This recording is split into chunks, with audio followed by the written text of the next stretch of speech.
अब ये बताइए बच्चों, आप लोगों को साइंस से क्या समझ में आता है? जो हम आसपास अपने आसपास जितनी भी दुनिया देखते हैं ना, वो एक साइंस ही हो रही है। कहीं ना कहीं वहां पे विज्ञान है, और इसलिए वो हम देख रहे हैं। या आप उसको ऐसे भी कह सकते हो, कुछ हो रहा है उसको पढ़ने के लिए विज्ञान बोलते हैं। ये भौतिक शब्द क्या मतलब हुआ इसका? ये विज्ञान तो सबको समझ में आता है। क्या चीज है साइंस? एवरीथिंग अराउंड अस, जो भी हमारे आसपास है उसकी पढ़ाई को अपन विज्ञान बोल देते हैं। भौतिक वो चीज होगी जो हम आसपास फिजिकली देखते हैं, जैसे हम छू सके, जिसको हम समझ सके, या कुछ हो रहा है, हमें मालूम है वहां पे कुछ हो रहा है, हम उसे महसूस कर सकते हैं, पर उसको कैसे पढ़ें, कैसे हम समझा पाए कि मुझे कोई खिंचाव हो रहा है। तो खिंचाव को समझने के लिए कोई शब्द की जरूरत है, उस शब्दावली की जरूरत है, उन सारे नियमों की जरूरत है जिसमें अपन बोलते हैं भौतिक विज्ञान में वो पढ़ते हैं। सबको समझ में आ गया? गुड। हम लोग पहला चैप्टर जो है ना, इंग्लिश में बोलते हैं यूनिट्स एंड डायमेंशन। क्या बोलते हैं? Units and dimension. और अगर मैं हिंदी में बोलना चाहूं तो अपन क्या बोलेंगे इसको? कोई बता सकता है? मात्रक एवं विमाएं।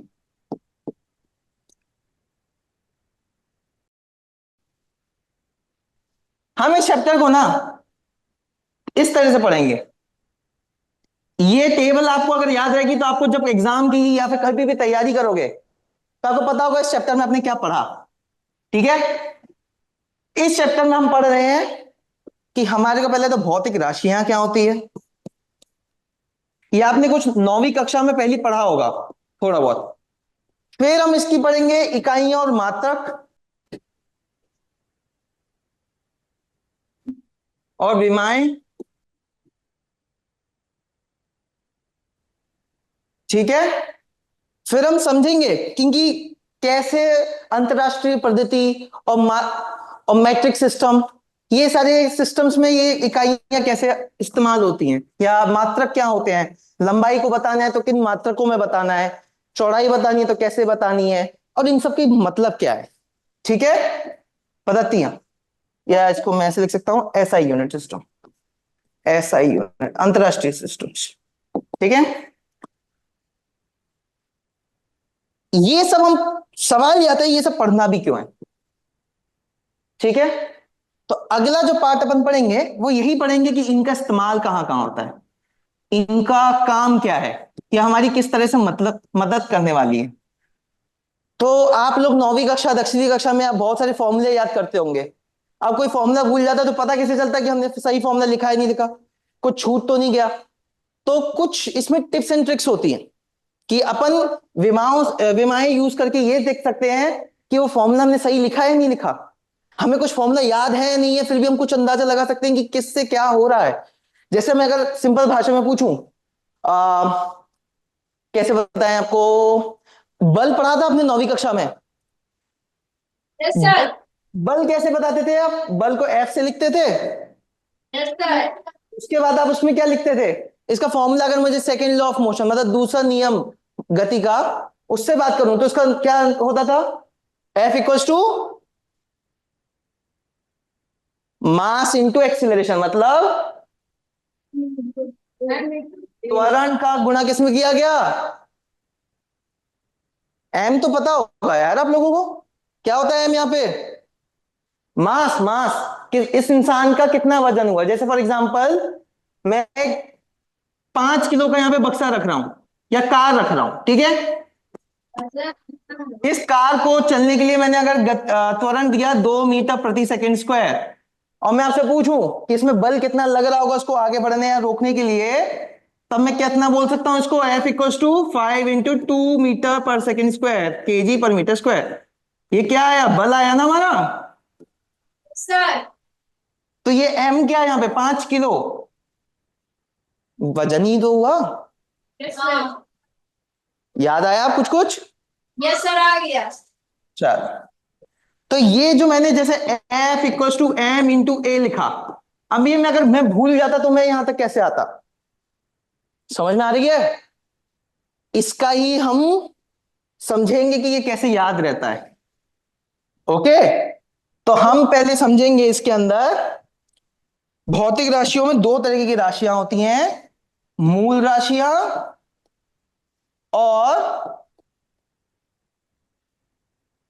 व्युत्पन्न राशियां। ठीक है, समझ में आ रहा है? अब मूल राशियों का मतलब बताइए, मूल राशियों के शब्द से क्या समझ में आ रहा है? किसी चीज का मूल मतलब वहीं से कुछ स्टार्ट हो रहा है, वहीं से प्रारंभ हो रहा है। समझ में आ रहा है? तो वो कब हो सकता है? वो राशियां जिनको हम किसी और से निकाल नहीं सकते, वो स्वतंत्र है अपने आप में। समझ में आया? लेकिन व्युत्पन्न राशियों को हम मूल राशियों की मदद से निकाल सकते हैं, उनका माप या मात्रक हम ज्ञात कर सकते हैं। समझ में आ रहा है? धन्यवाद। ठीक है, तो हम लोग आज के दिन पे हम इन्हीं सब के बारे में ये सब पढ़ेंगे, और लास्ट काम होता है इन सब के सवाल करना। ठीक है, अगर आपको ये आता है तो हम इस पे जा पाएंगे, ये आते हैं तो हम सवाल कर पाएंगे, और ये चैप्टर खत्म हो जाएगा। उससे ज्यादा इसमें कुछ है ही नहीं। सिर्फ इसमें नहीं, पूरे फिजिक्स के हर चैप्टर में आपको इसी तरह से तीन भाग में करना है। क्या क्या बातें होती हैं वो समझ में आनी चाहिए, उनका कैसे इस्तेमाल होना है वो समझ में आना चाहिए, और उनको सवाल करने का तरीका आना चाहिए। ठीक है, सबको क्लियर है? Yes, sir. धन्यवाद। क्योंकि यहीं पे आपका सारी बातें समझ में आ जाती हैं कि हम क्या करने वाले हैं। ठीक है, चलो, 9वीं कक्षा में अपन पढ़ते थे भौतिक राशियां। अब इसी के बारे में इतनी बातें करने वाले हैं तो पहले ये पता होना चाहिए भौतिक राशियां होती क्या है। तो इसकी कोई परिभाषा बता सकता है? अच्छा, ये समझ में आता है कि राशियां क्या होती है? क्वांटिटीज। ठीक है, किसी भी चीज को कैसे नापना है, बल, वेग, त्वरण, दूरी, विज्ञापन, विस्थापन, सॉरी विज्ञापन कह रहा हूं, गलत हो गया ये तो। अच्छा ये बताइए, इसमें भौतिक क्यों लिखा? इससे क्या समझ में आ रहा है? उसका मापन। अब मैं आपसे बोलूं आपको गुस्सा, कितना किलो गुस्सा आ रहा है, कोई समझेगा इस बात को? आपको किसी इंसान पे कितना किलो गुस्सा आता है? नहीं आता। आपको कितने किलो अंगूर खाने हैं? ये सही है। आपको कितना लीटर दूध पीना है? ये भी सही है। कभी आप बोलते हो कि मुझे इस पे 1 किलो प्यार आ रहा है? नहीं आता। 1 किलो कभी नहीं आ सकता ना। अच्छा, 2 मीटर प्यार आ सकता है कभी किसी को? या 2 मीटर मेरी इससे दुश्मनी है? नहीं हो सकती। इसको इस तरह से भी लिख सकते हैं कि मैं यहां पे दो, दो, दो और दो लिख दूं, ये सारे बराबर हुए, है ना? अब मैं यहां पे लिख दूं केला, यहां पे लिख दूं मैं क्या लिखूं मैं, बताओ, चावल, यहां पे लिखूं लंबाई, यहां पे लिखूं सेकंड्स, और यहां पे लिखूं मैं कुछ और, बताओ कोई, दो ही रहने देते हैं। ठीक है, नहीं दो कैसे रख सकता है, कुछ और बताओ क्या लिख सकते हैं? लोग। ठीक है, तो अब मुझे ये बताइए, पहले ये सब बराबर थे, अब क्या ये बराबर है? नहीं हुए। अंतर कहां आ गया? जब आपने इस दो के साथ ये जोड़ दिया कि ये किसके बारे में बात कर रहा है ना? Yes, sir. अब मैं अगर केला की जगह सेब लिख देता तो कोई अंतर हो जाएगा? नहीं होगा। बस क्या बदला? जो खरीद रहे हो उसकी वैल्यू बदली, क्या खरीद रहे हो वही तो बदला। लेकिन अंत में इसके आगे कभी बोलोगे कि दो केला कितने, सेब अपने आप में चलता है। ठीक है, नंबर बता रहे हो आप। अब दो चावल कुछ मतलब हुआ? दो चावल क्या होता है बताओ, कुछ होता है? तो अब आपको यहां पे क्या बोलते हो, किसी दुकान पे जाते हो तो दो चावल की जगह क्या बोलते हो? दो, 2 किलो चावल दे दो। 2 किलो, 2 मन, 2 ग्राम, ये सब क्या है? ग्राम, किलो, मन, ये सब क्या चीजें हैं? इसकी मात्रक। क्या है? इसके बिना इसका कोई मतलब था 2 चावल का? No sir. इसलिए हम क्यों पढ़ते हैं मात्रक? इसको समझने के लिए कि हमें कितना क्या चाहिए, उसका माप कितना, किस स्थाई में बात कर रहे हो। समझ में आया? अब आप किसी को बोलो, दो, आप किसी दोस्त को अपने घर का पता बतला रहे हो, वो दिल्ली में बैठा है और आप आगरा में बैठे हो या जहां पे लखनऊ में बैठे हो आप, ठीक है, और वहां से आप बोल रहे हो दो आगे आ जाओ, मतलब समझ में आया आपको कुछ? No sir. आप बोलोगे दो स्टेशन आगे आ जाओ, आप बोलोगे, तो वहां पे आप क्या देते हो? मात्रक देते हो। समझ में आया? इसी तरह से अब दो लंबाई, लंबाई किस में बताते हैं अपन? मीटर में। मीटर में, गुड। और 90 मीटर में। गुड। और बाबा किलोमीटर भी बता सकते हो। लंबाई जरूरी थोड़ी ना कि सिर्फ इंसान की नापे, रोड की भी लंबाई होती है, घर की भी लंबाई होती है, सामान की भी लंबाई होती है ना? तो किलोमीटर, तो ये सब किसकी मात्रक हो गई? लंबाई लंबाई। की। समझ में आया? Yes sir. सेकंड क्या हो गया? समय। तो 1 सेकंड तो मैंने बता दिया, और बताओ किसमें नाप सकते हो? Minute. Minute, very good, MIN। और घंटे में। घंटे में, वेरी गुड। इससे ऊपर भी हो सकता है, इससे नीचे भी हो सकता है, वो मैं आपको बाद में सिखाऊंगा।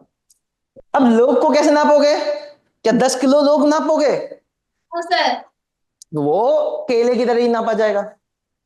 समझ में आया? सर। तो अभी हमने क्या समझा? मात्रक की इंपॉर्टेंस। समझ में आया? Yes sir. ये सब उसको समझ में आएगा क्यों जरूरी है। लेकिन मैंने ये सवाल शुरू किया था भौतिक राशियां क्या होती है, फिर मैं इस पे कैसे पहुंच गया? तो इसको हम इस तरह से परिभाषित करेंगे कि आपको याद रहे, ठीक है? तो अगर मैं आपसे पूछूं भौतिक राशियां क्या होती हैं, तो आप उनको सीधा सीधा बोल सकते हो, वो राशियां जिनको मापा या तोला जा सके। क्या?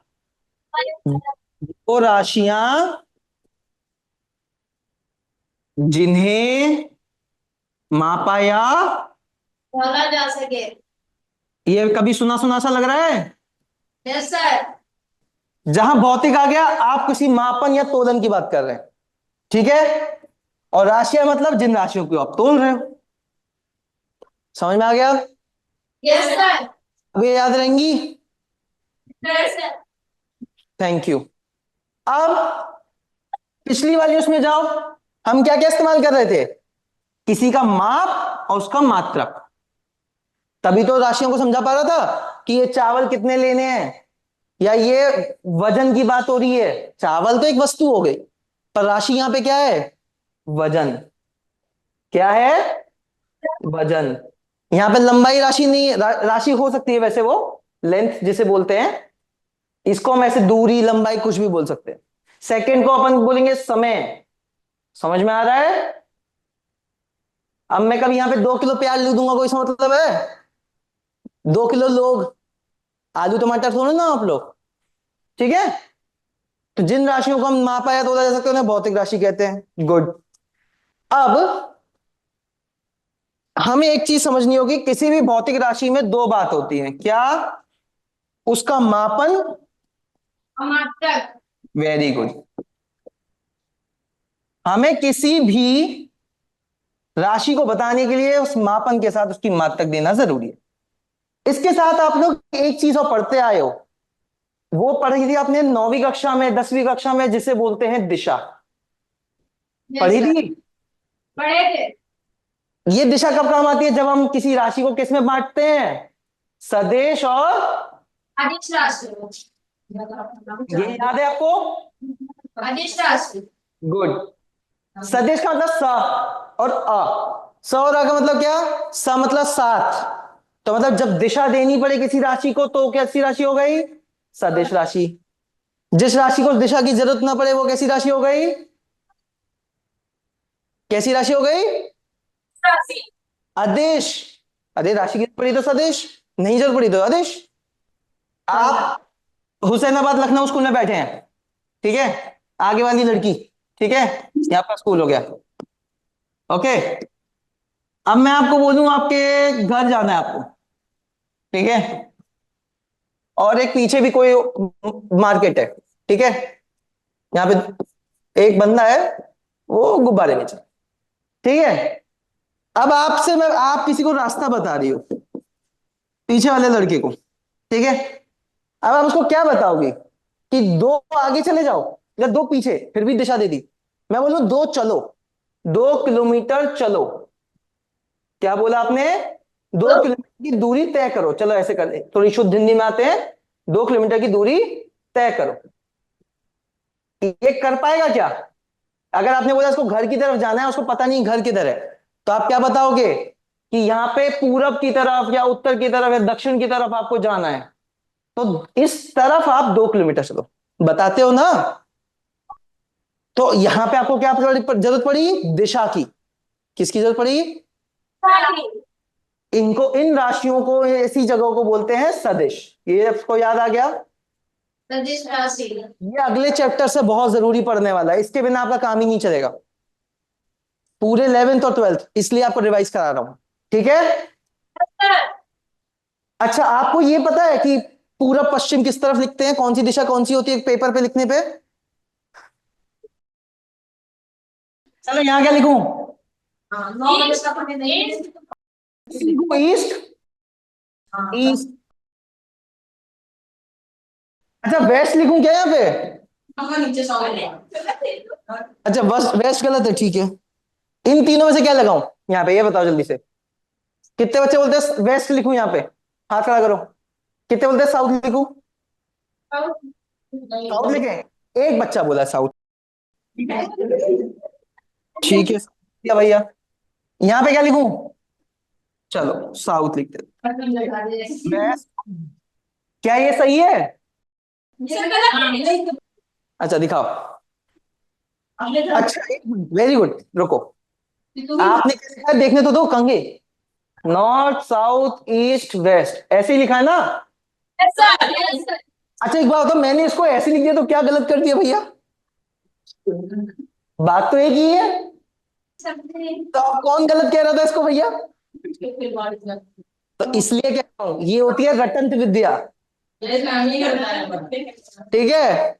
ये रटना नहीं है मेरी क्लास में। अभी क्या बहुत सारी न्यूज देखते हो आप लोग?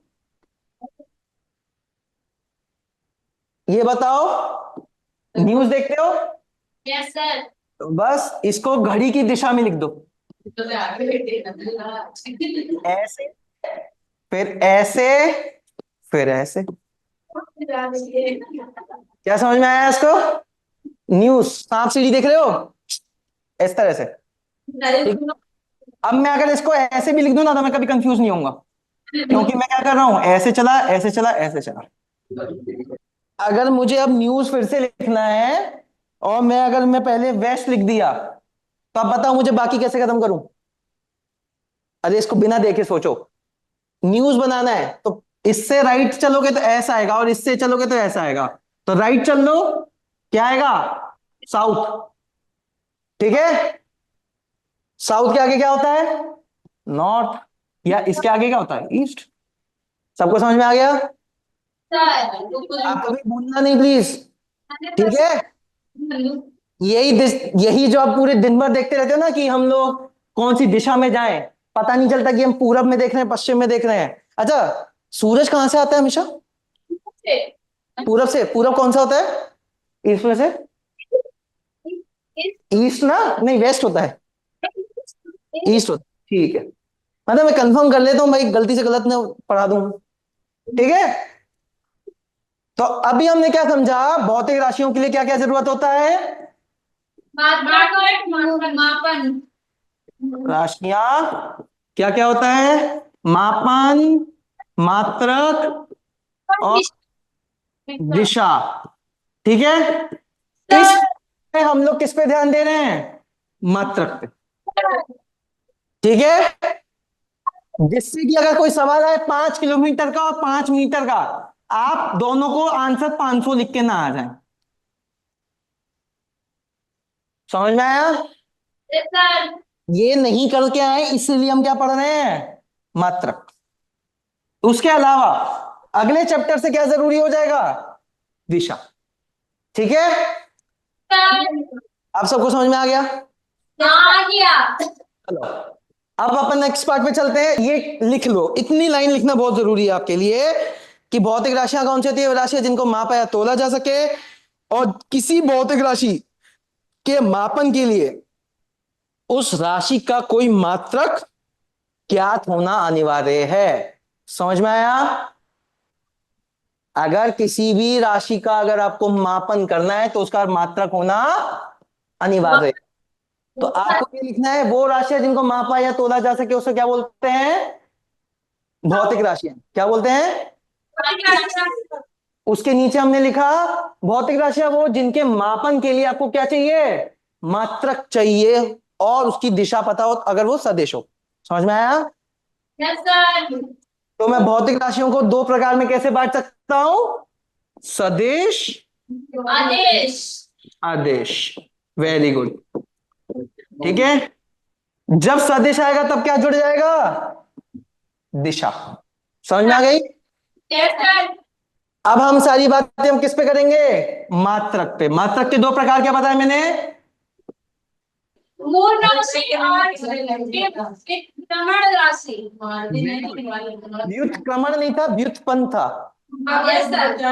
ठीक है, मूल राशियां और व्युत्पन्न राशियां। ठीक है, तो अब मात्रक कितने प्रकार के हैं? मूल और व्युत्पन्न। ठीक है, हाँ। इनको इंग्लिश में भी जानना थोड़ा जरूरी है। मूल को बोलते हैं फंडामेंटल। क्या? फंडामेंटल। व्युत्पन्न को बोलते हैं डिराइव्ड। ये क्यों पढ़ना जरूरी है? कभी कभी आपकी भाषा किसी और को समझ में नहीं आए तो आपको कॉन्सेप्ट आता है, इसको बताने के लिए आपको शब्द आना जरूरी है। ठीक है, सदिश को बोलते हैं वेक्टर, सर। और अदिश को बोलते हैं स्केलर। भौतिक को बोलते हैं फिजिकल, फिजिक्स को भौतिक बोलते हैं ना, तो फिजिकल।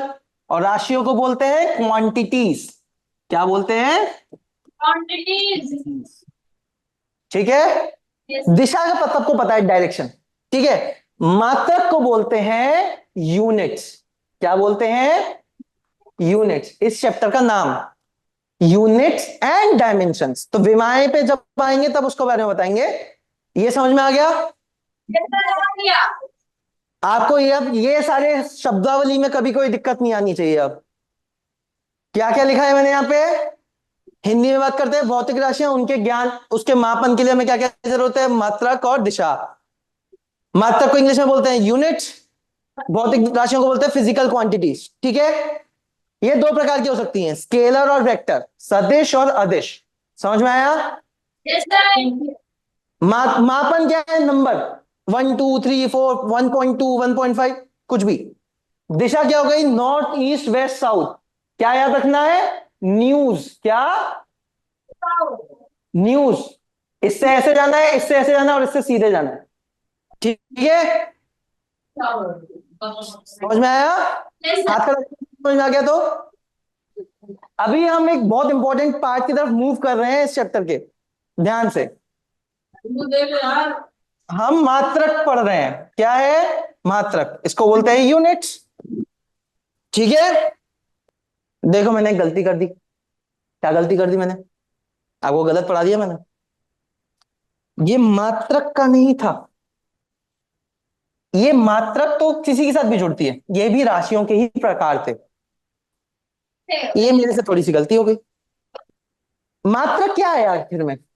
जुड़ा तो राशियों से ही है ना। अगर मुझे कोई यूनिट्स को डिराइव करना है तो हम उसको फंडामेंटल यूनिट्स भी बोल सकते हैं और डिराइव यूनिट भी बोल सकते हैं। अगर कोई क्वांटिटी या कोई राशि को मुझे मूल राशियां निकालनी है या उससे जुड़ी व्युत्पन्न राशियां निकालनी है तो भी हम मूल राशियां और व्युत्पन्न राशियां बोल सकते हैं। समझ में आया? राशियां किससे जुड़ी, मात्रक किससे जुड़ा हुआ है? राशियों से। आप मीटर किलोमीटर कुछ लिख दो, उससे क्या समझ में आता है वो किसकी दिखा रही है? वो किसी राशि को ही तो दिखा रही है ना। समझ में आया? तो अब मैं इसको अब आपको डेफिनेशंस के थ्रू बताते चाह रहा हूं, क्योंकि कभी कभी डेफिनेशंस काम आती है। ठीक है, तो अब ये आप नोट करेंगे। ठीक है, भौतिक राशियों की डेफिनेशन आपने लिख ली, पहली थी। गुड। अब इनके प्रकार अगर मैं बोलूं तो मूल राशियां, मैं अब यहां पे राशियां इसलिए लिख रहा हूं क्योंकि राशियां क्या होता है ना कि अपन कभी कभी मूल राशियां भी बोलते हैं और कभी कभी मूल मात्रक भी बोलते हैं। जब हम राशियों के संदर्भ में बात करेंगे तो क्या बोलेंगे? मूल राशियां। जब मात्रक के संदर्भ में बात करेंगे तब क्या बोलेंगे? मूल मात्रक। ठीक है, समझ में आ रहा है? इसके बारे में हम बात बताऊंगा जब थोड़ा सा आगे आएंगे, मैं जल्दबाजी में नहीं बताना चाह रहा हूं। ठीक है, ओके। मूल राशियां, मूल को इंग्लिश में क्या बोलते हैं? Fundamental quantities. क्या? Fundamental quantities. गुड। इसकी डेफिनेशन क्या होगी? सोचो सोचो, मूल का मतलब क्या है? जो कहीं से शुरू हो रहा है, इसका कोई और शुरुआत नहीं। ठीक है, यस तो सर। वो भौतिक राशियां जो किसी पे निर्भर नहीं करती, वो भौतिक राशियां। जो किसी पर निर्भर नहीं करती। गुड। या जो स्वतंत्र हैं या किसी पे निर्भर नहीं करती। ठीक है, यस सर। इनको किसी के लिए किसी की जरूरत नहीं होती, मतलब समझ में आया? अब हाँ। अगर मैं इसी तरह से दूसरी लिखूं, व्युत्पन्न, उसकी डेफिनेशन क्या हो जाएगी? वो राशियां कौन जो, वो भौतिक राशियां जो मूल राशियों पे निर्भर करती हैं। समझ में आया? Yes sir. राशियां जो मूल राशियों पे निर्भर करती हैं या उनसे निकाली जाती हैं या ज्ञात की जाती हैं। समझ में आया? जैसे कि अगर मैं अब आपसे बात करता हूं, पे निर्भर करती है या स्वतंत्र नहीं है। ठीक है, सबको समझ में आ गया? सर। इसको इंग्लिश में क्या बोल रहे थे अपन? Derived quantities. ठीक है, अब क्वांटिटीज को मैं किस तरह से भी लिख सकता हूं? क्या क्या होता है? मापन और मात्रक। ठीक है, और दिशा। तो अगर मैं ये बोल रहा हूं, देखो, मापन से आपको कभी पता चलता है कि वो कौन सी राशि है? मैंने पहले दो दो दो लिख दिया था, आपको पता चला था वो कौन सी राशि है? नहीं पता चलता, है ना? मैंने दिशा लिख दूं, दो ईस्ट दो नॉर्थ, कौन सी राशि पता चलेगा? नहीं चलेगा। लेकिन अगर मैं बताता हूं कि ये मीटर है, किलोमीटर है, तब आपको मात्रक से समझ में आता है। ठीक है, मैं बार बार इसलिए इस पे ध्यान दे रहा हूं क्योंकि आगे जाके ये बहुत इंपॉर्टेंट कॉन्सेप्ट पूरे चैप्टर का ही है। तो ये लिख लिया आप लोगों ने? चलो, धन्यवाद। अब मात्रक जैसे होता है ना, अब जैसे मैं आपको एक एग्जांपल देता हूं, 2 सेंटीमीटर, 2 मीटर, क्या लिखूं मैं, 2 किलोमीटर। ठीक है, अब मैं 2 मीटर को 200 सेंटीमीटर लिख सकता हूं। 1 मीटर में कितने सेंटीमीटर होते हैं? समझ में आ रहा है ना? किसी को ऐसा तो नहीं इसमें दिक्कत आ रही हो अब? ठीक है, 2 किलोमीटर में कितने मीटर हो गए? 2 मीटर। ये समझ में आ रहा है? Yes sir. अब वही मीटर यहां पे था, वही मीटर यहां पे है, लेकिन जब मैंने इसकी मात्रक बदली तो इसकी वैल्यू बदल गई। समझ रहे हो? उस राशि, ये कौन सी राशियां चल रही हैं? दूरी की मान लो, या लंबाई की। दूरी की जगह मैं लंबाई लिख रहा हूं। ठीक है, समझ में आ रहा है? सर। इसमें लेंथ भी बोल सकते हैं। ये सारी लेंथ की है, ये सबको पता है ना? गुड। मैं कह रहा हूं कोई लंबाई 2 सेंटीमीटर थी, कोई 2 मीटर थी, 2 किलोमीटर थी, मापन सबका दो था, लेकिन मात्रक के होने से इसका मतलब बदल गया। 2 सेंटीमीटर इतू सा, 2 मीटर इतना, 2000 मीटर इतना। समझ में आया? Yes sir. अब अगर यही मैं सेंटीमीटर में लिखने जाऊं तो दो जीरो और जुड़ जाएंगे, क्यों? मल्टीप्लाई हो रहा है। 2000 और फिर दो जीरो और, तो क्या समझ में आता है इससे? ये छोटी मात्रक, ये बड़ी, फिर ये उससे बड़ी, इसके आगे भी होती है, इससे पीछे भी होती है। सर। तो ये मात्रक क्या हो रही है? जब मात्रक बड़ी हो रही है तो उसकी वैल्यू कैसी हो जाती है? छोटी। समझ में आ रहा है? सर। देखने में समझ में आ रहा है? अगर मैं 2 मीटर और 200 सेंटीमीटर को बगल बगल में लिखूं, 2 मीटर इक्वल्स टू 200 सेंटीमीटर, इधर मात्रक छोटा है, इधर बड़ा है, लेकिन इसका मापन छोटा है और ये बड़ा। समझ में आ रहा है? Yes sir. अगर मैं इसको ऐसा लिखना चाहूं, N1U1 इक्वल्स टू N2U2 लिख सकता हूं। यहां पे U क्या दिखा रहा है? मात्रक। क्या दिखा रहा है बच्चों?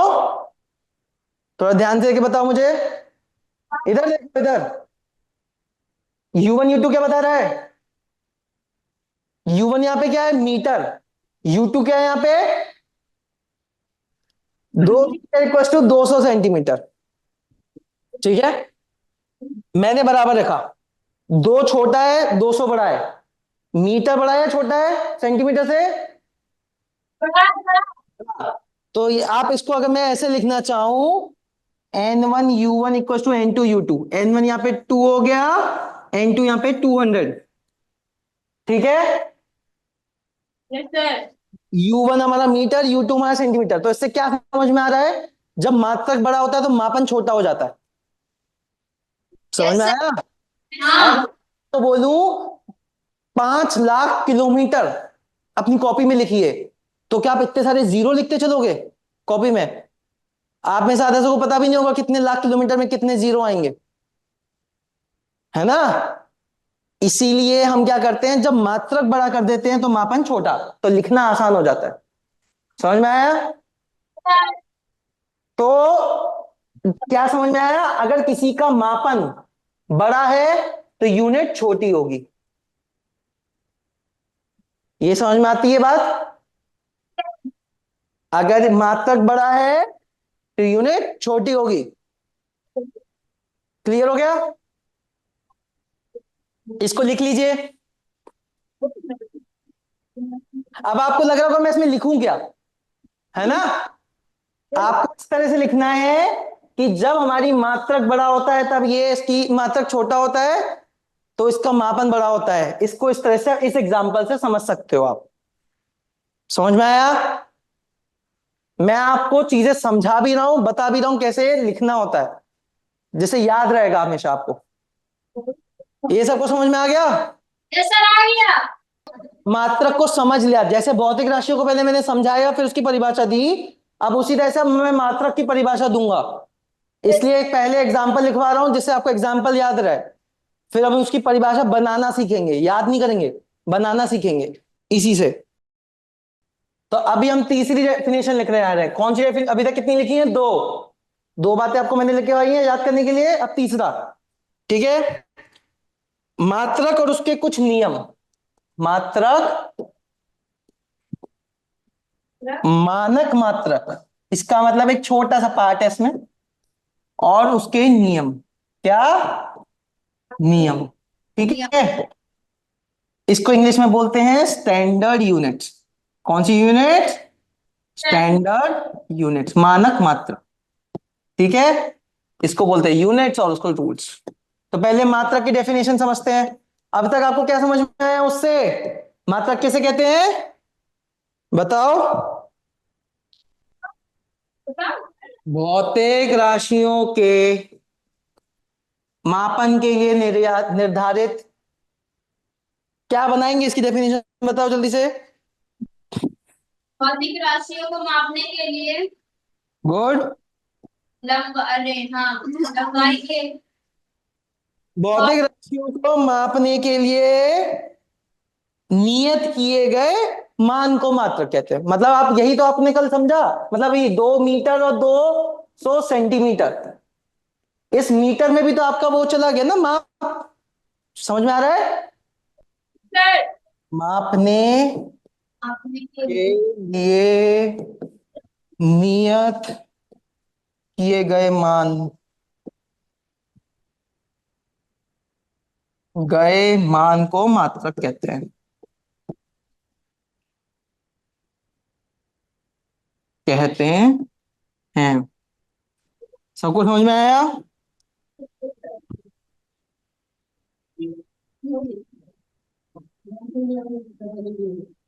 सर इसके कुछ उदाहरण बता दीजिए। क्या बता दें? उदाहरण, एग्जाम्पल। एग्जाम्पल बता दें? ये तो आप मुझे बताओ, अभी तो इतने सारे पढ़े। ये क्या है? यही तो है। आपने द्रव्यमान बोलो या वजन बोलो या इन सब को बोलो, इसके बारे में यहां पढ़ लिया, इसके मात्रक। लंबाई के बारे में यहां पढ़ लिया, समय के मात्रक यहां पढ़ लिए। और क्या है? तो इसको वहां पे लिख लो। मैंने आप लोगों को उदाहरण पहले देता हूं, परिभाषा बाद में बताता हूं। तो अब यहां पे लिखना चाहे तो लिख लीजिए। लंबाई किससे बताते हैं? मीटर, सेंटीमीटर और मीटर। अब अगर मेरे को मानक मात्र बोलना है, क्या? मानक मात्रक, तो इसमें कुछ नहीं है। इसका मतलब है जो आप और मैं हमेशा स्टैंडर्ड की तरह इस्तेमाल करें। स्टैंडर्ड का मतलब समझते हो? हाँ कि सर। हर कोई उसी से बात करे। जैसे अर्थ गोल है, मतलब जो अपनी धरती है, कोई बोलेगा सीधा है, तो अब मान लोगे क्या? अब तो वो मात्रक बन चुका है, मतलब अपन को सबको पता है कि वो अब गोल है। समझ में आया? Yes sir. बना दिया है। ये 100 लोग कोई बैठे, उन्होंने बोल दिया कि आज के बाद हम लंबाई को मीटर में नापेंगे। समझ में आया? लोगों ने बोला कि हम घंटे को सेकंड में नापेंगे, वो तो समय को सेकंड में नापेंगे। समझ में आया? तो अगर किसी भी राशि को हम निर्धारित रूप में मापन करते हैं, या किस मात्रक के रूप में उसका मापन किया जाए, उस मात्रक को क्या बोलते हैं? Standard unit. जैसे भी मैंने बोला, लंबाई को मीटर, सेंटीमीटर, किलोमीटर सबसे लिख सकते हैं, एकड़ में भी लिख सकते हैं, मन मतलब हेक्टेयर में भी लिख सकते हैं। लिख सकते हैं ना? गज सब लोग बोलते हैं ना, घर में कितने गज की जमीन है आपकी। लेकिन जब कभी आप किसी किताब में पढ़ोगे तो ज्यादा से ज्यादा आपको मीटर में बताएगा, क्योंकि मीटर की कैसी यूनिट है? स्टैंडर्ड। हमने एक स्टैंडर्ड बनाया है कि जो भारत में भी इस्तेमाल होगा, ऑस्ट्रेलिया में भी होगा, यूएस में भी होगा, हर जगह होगा। तो वो क्या है? स्टैंडर्ड या मानक। मानक। आप लोगों के लिए मानक है कि कोई 100 नंबर लाएगा, वो एक मानक है। आप 200 ले आओ, अगर 200 बना सकते हो तो ठीक है। आपको कोई बोलता है 75% लाओ तो आप पास हो जाओगे, तो वो एक मानक है। समझ में आया? सबको समझ में आया? किसी राशि के अगर मैं निर्धारित रूप पे चला जाऊं, राशि के निर्धारित, निर्धारित यहां पे वर्ड बहुत जरूरी है। मूल मतलब रूप में अगर मैं मापन मात्रक जो इस्तेमाल करता हूं, मात्रक, एक मिनट सॉरी, निर्धारित रूप में जो मात्रक इस्तेमाल होती है उसे कहते हैं मापन मात्रक, मानक मात्रक, सॉरी, मानक मात्रक, स्टैंडर्ड यूनिट। सबको समझ में आया? तो लंबाई की केस में कौन सी हो गई? मीटर। समझ में आया? अब जैसे आप 10 बच्चे मिलके ये डिसाइड कर लो कि आज के बाद हमारी क्लास में जिसके भी 30 नंबर आएंगे वो मॉनिटर बन जाएगा, ऐसे भी बोल सकते हो। तो आपने वो 30 को क्या रखा? 30 मार्क्स को एक मॉनिटर बनने का मानक रखा। इस मानक को पार किया तो आप उसके बारे में बात कर रहे हो, ठीक है। तो अब अगर सवाल ये आता है कि कोई भी मात्रक कब मानक मात्रक बनेगी,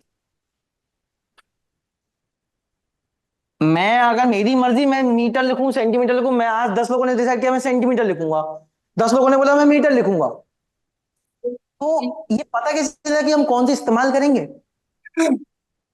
सवाल समझ में आ रहा है? जैसे आगे के 3 बच्चे बोले कि मैं 30 मार्क्स रखूंगा और पीछे के भी 30 बच्चे बोले मैं 40 मार्क्स रखूंगा, मानक। तो ये मतभेद आएगा ना। लेकिन हम ये चाहते थे कि अगर हम कभी लंबाई के बारे में बात करें तो हम अगर मीटर बोल रहे हैं तो पूरी दुनिया समझ जाए कि हम लंबाई के बारे में बात कर रहे हैं। तभी तो मानक मात्रक का मतलब हुआ कि सर हम आपकी भाषा में समझ पाए। ठीक है, समझ में आया? सर इसीलिए इसके कुछ नियम बनाए गए। इसके सिर्फ 3 नियम अपनी तरफ से आप ऐसे याद रख सकते हो।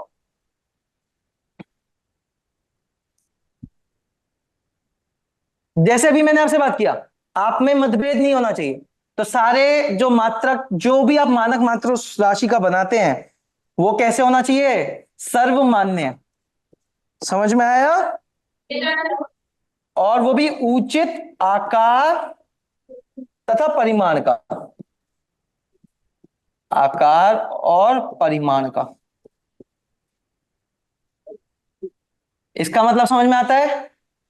सर्वमान्य क्यों बोला मैंने? सर्वमान्य क्यों बोला गया? अगर पीछे वाले अलग सोचेंगे, आगे वाले सोचेंगे, तो फिर कभी खत्म ही नहीं होगा मतभेद।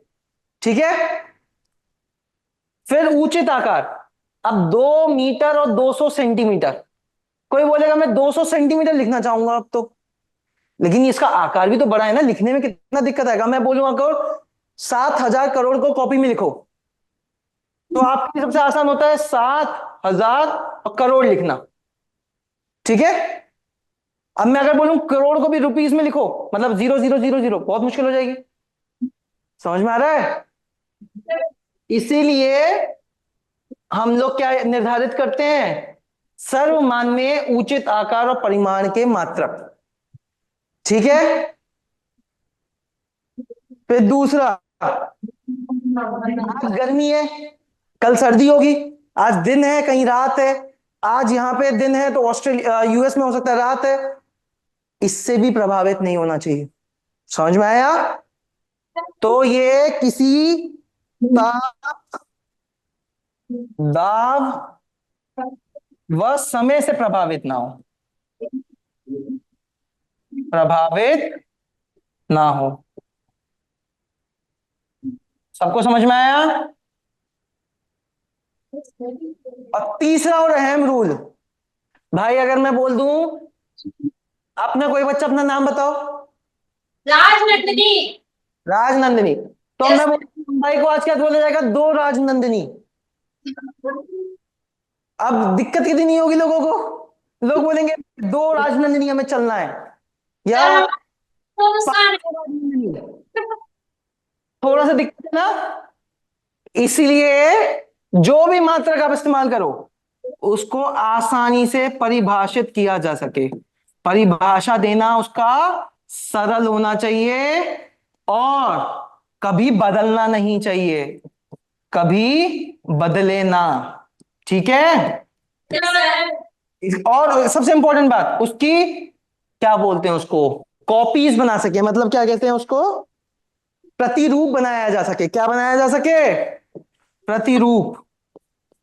जैसे आपने कभी कभी सुना होगा, जब पहाड़ों पे जाते हैं तो सांस लेने में दिक्कत आती है, क्योंकि वहां पे हवा पतली हो जाती है ना? ना कभी प्रेशर कम हो जाता है। तो ऐसी कोई चीज नहीं बना सकते हैं मानव कि वो बदल जाए समय के साथ, जगह के साथ, और कभी हम उसको बदल ना सके। अब जैसे फॉर एग्जांपल, आपको कैसे पता कि आपने 2 किलो आलू खरीद लिए? दुकान वाला क्या करता है? एक जगह पे 2 किलो का क्या रखता है? वॉट। क्या रखता है? वजन। और आपका आलू इधर रख देता है ना? यस तभी सर। तो पता चलता है कि बराबर है। लेकिन उसको कैसे पता कि यही 2 किलो का है? ये कौन बताता है उसको? बनाया गया है मात्रा। हाँ। अब आपने सुना होगा, कई लोग बोलते हैं कि ये हल्का वजन लेके घूम रहा है दुकान वाला, ये घपला कर रहा है। वो कैसे कर रहा है? उसको कैसे पता कि 2 किलो इतना ही कम करना है उसको? इसके लिए क्या होता है, हमारे भारत सरकार में, पूरे वर्ल्ड में, हर देश में एक ऐसा ऑफिस होता है जो ये प्रमाण करता है कि अगर ये 2 किलो का वजन है तो 2 किलो का है। तो अब ये 2 किलो कैसे डिफाइंड है, इसकी परिभाषा होनी चाहिए कोई। हाँ समझ में? अगर मेरा भारत का जो भारत सरकार का ऑफिस है वो बोलता है 2 राजनंदिनी है कोई, तो वो क्या बता रहा है, उसकी परिभाषा कोई होनी चाहिए। समझ में आया? Yes sir. कि इतने प्रतिरूप बन पाए कि आप सब इस्तेमाल कर पाए। अब राजनंदिनी के नहीं बन सकते, इसलिए मैंने उसको मानक मात्र नहीं मानूंगा, लेकिन किलो के बन सकते हैं, इसलिए हर कोई इस्तेमाल भी कर रहा है। समझ में आया? तो यस ये सर। 3 सबको समझ में आ गए। तो आज की क्लास खत्म करने से पहले बस एक लास्ट चीज जो अपन रिवाइज करना चाहते हैं वो लिख लेते हैं। मात्रक, इसको हम 2 तरीके से बता रहे हैं अभी, मात्रक या राशियों को, मूल या व्युत्पन्न। ठीक है, व्युत्पन्न। ठीक है, समझ में आया? मूल मूल मूल को कैसे बोलेंगे? जो स्वतंत्र है। क्या है? स्वतंत्र। और ये स्वतंत्र नहीं है। समझ में आया? इनको किसी और मात्रक से निकाला नहीं जा सकता। ये अपने आप में एक मानक मात्र बोल सकते हो, या फिर ये बोल सकते हो इनसे ही बाकी व्युत्पन्न राशियां बनती हैं, मात्रक निकलते हैं। इनको मूल मात्रकों की मदद से निकाला जाता है। ठीक है, निकाला या समझा जाता है। ठीक है, अब एग्जाम्पल जैसे मैं बता दूं सिंपल सा, द्रव्यमान हो गया, ठीक है, लंबाई हो गई, ये समय हो गया, केजी, मीटर, सेकंड, ये सब क्या है? मूल मात्रक। आपने कभी सुना है 1 सेकंड का किसी और से निकाला गया हो? कभी नहीं सुना होगा। ठीक है, सर क्वेश्चन नहीं समझ पाए। जैसे आपने कभी, जैसे बल के बारे में मैंने बात की थी, F=ma, है ना? Yes sir. तो इसमें F जो है वो व्युत्पन्न राशि है, या मात्रक बोल सकते हैं उसकी। क्यों? F किस पे निर्भर कर रहा है? द्रव्यमान और त्वरण पे। समझ में आया? तो जो निकाला जा रहा है वो इधर आ गया। मास को, मतलब द्रव्यमान को किसी से निकाल सकते हो? नहीं निकाल सकते हो, वो अपने आप में फिक्स है। चाहे आप धरती पे रहो चाहे बाहर जाओ, वो किसी से नहीं बदलने वाला। वजन बदलता है। द्रव्यमान और वजन में अंतर है, सबको पता है? हाँ। क्या अंतर है? द्रव्यमान आपका ठोस चीज हो गई, और जब वजन में के लिए उसमें गुरुत्वाकर्षण का बल जोड़ा जाता है। ठीक है, सर। समझ में आया? इसलिए आपने सुना होगा चांद पे जाके हल्का वजन लगता है। कभी कोई नहीं बोलेगा कि द्रव्यमान हल्का होता है। समझ में आया? सर। तो अब मास कैसी चीज हो गई जो बदलती नहीं है? द्रव्यमान, जैसे मैंने इधर लिख दिया द्रव्यमान। ठीक है, त्वरण, त्वरण को अगर मैं पहले डेफिनेशन देता हूं तो कैसे देता हूं? समय के साथ वेग में परिवर्तन, है ना? यही तो लिखते हैं। सर। वेग को कैसे लिख सकते हैं? दूरी या विस्थापन में परिवर्तन, यही तो लिख सकते हैं। यस। इसीलिए अगर मैं इसको तोड़ के लिख पा रहा हूं तो त्वरण कैसा हो गया? व्युत्पन्न राशि। मैं समय को तोड़ के लिख सकता हूं और आगे नहीं लिख सकता, तो समय कैसी हो गई? मूल राशि। समझ में आ गया? सर। सीधी सी बात है, मैं मूल राशियों से व्युत्पन्न राशि निकाल सकता हूं। यही मैं आपको आज की क्लास में पढ़ाना चाह रहा था। समझ में आ गया? अब बस आज की क्लास यहीं खत्म करते हैं। Thank yes you. सर।